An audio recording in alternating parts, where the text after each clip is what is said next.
Bugünkü dersimizin mövzusu iki maliyyə funksiyasıdır. Birinci PLT, İngilizcə gedir PMT, ikinci stavka, İngilizcə gedir rate. Hər iki funksiya formula tabında maliyyə finansı bölməsində yerləşir. Bu PLT funksiyasıdır. Bu isə stavka funksiyasıdır. Birinci başlayırıq PLT funksiyasından. Əksər hallarda PLT funksiyası bank işçilərlə annuitet krediti verəndə istifadə olunur. Annuitet nədir? Yəni krediti verəndə siz həmin krediti hər ay eyni məbləğlə qaytarsınız. Tutalım ki, sizə deyək ki 12.000 kredit verilib 6 ay müddətinə, yaxud deyək ki 1 il müddətinə və siz hər ay həmin krediti 1000 manatla qaytarırsınız. Yəni hər ay eyni məbləğ olacaq, 1000 manat. Gəl baxaq görək funksiyanı necə istifadə eləmək olar. Tutalım ki, belə bir misalımız var.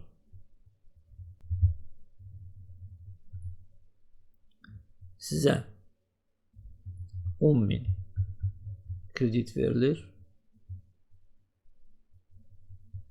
18 ay müddətinə,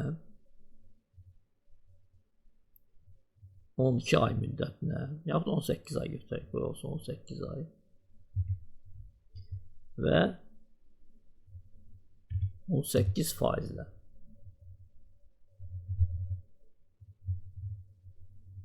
Gəliz bunu bir düzəldək, formatlaşdıraq, belə eləyək, virgüldən sonra rəqəmləri yığışdıraq və elə 10.000 kredit götürürsünüz 18 aya 18%-lə. Burada yazaq ay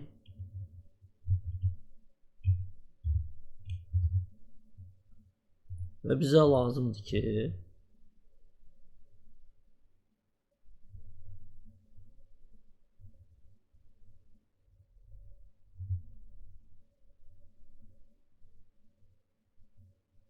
və biz öyrənmək istəyirik ki, ay ərzində hansı məbləği 1 il müddətində banka qaytaracaq. Çağırırıq PLT funksiyasını.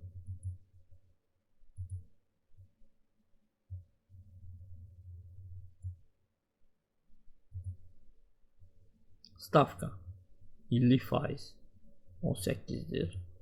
İllik faizi aylıq faiza çeviririk, onu 12-yə bölürük. KNEP yəni müddət 18, il yarıma krediti götürürük, məbləğ 10.000 manat. Bu iki arqumenti istifadə eləməyəcəyik. Əgər burada mənfi cavab görmək istəmirsinizsə, burada elə mənfi işarəsini yığmaq olar, yaxud da sonra eləmək olar, basırıq və belə rəqəm çıxır. Bu rəqəmi pul formatından rəqəm formatına çeviririk, belə. Yəni ay ərzində 638 manat verməliyik 18 ay ərzində. İndi bilmək istəyirik ki, pul vahidi ilə nə qədər artıq verəcəyik. Bu bizdə aylıq ödənişdir. İndi illik görək nə qədər veririk. İldə verəcəyik. Bu qədər. Yenə də bunu formatlaşdıra bilərik. Belə. Bu mənfi işarəsini yığışdıra bilərik. Keçirik funksiyaya. Buradan mənfi işarəsini yığırıq. Belə. Yəni, bu ay ərzində ödənişimiz olacaq. Bu il ərzində, yəni o il yarım ərzində, yəni 18 ay ərzində bu qədər məbləğ olacaq. Nə qədər artıq veririk? Bu məbləğdən çıxırıq 10.000 manat. Yəni artıq ödənişimiz olacaq 1485 manat 4 qəpik. İndi keçirik ikinci funksiyaya, stavka funksiyasına, yəni rate funksiyasına. Bu funksiya imkan verir ki, faiz dərəcəsini öyrənək. Yəni əksər hallarda dükana gedəndə, deyək ki, məişət yaxud ofis texnikasını almaq istəyəndə dükanda sizə deyirlər ki, malın qiyməti filan qədərdir. Biz kredit verə bilərik filan müddətə və ayda siz verəcəksiniz bu qədər. Amma faiz dərəcəsini demirlər. Bax, bu funksiya, yəni stavka rate funksiyası imkan verir ki, faiz dərəcəsini öyrənəsiniz. Tutalım ki, ümumi məbləğ, yəni malın qiyməti 5000 manatdır.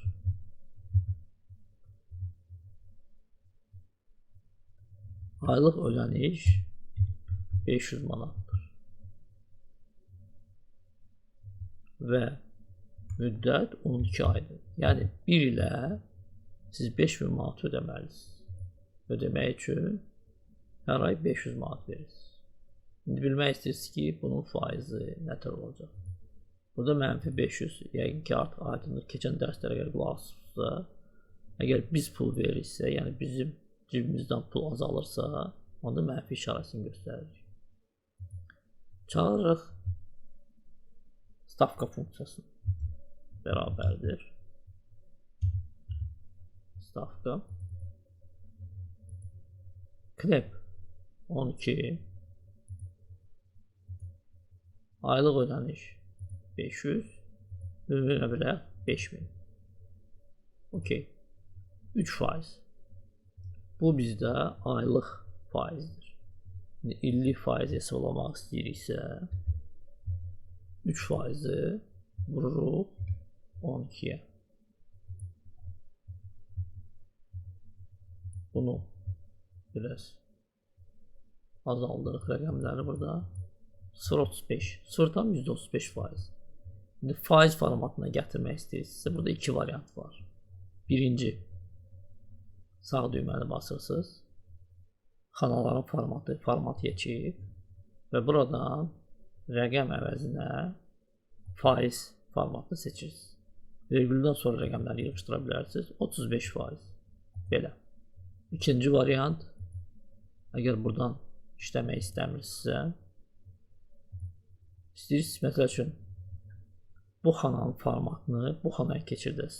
Keçən dərslərdə bunu keçmişdik. Əvvəlcə kursor qoyursunuz bu xanaya və bu işarəsini seçirsiniz. Lampa işarəsidir, süpürgə işarəsidir, bilmirəm. Yazıb format bağırasınız. Basırsınız bu əmri. Belə qırıq xəttlər gələndən sonra görürsünüz, kursorun işarəsi dəyişir. Yaxınlaşdırırsınız bu xanaya və basırsınız. Olur 35%. Bununla bugünkü dərsimiz yekunlaşır.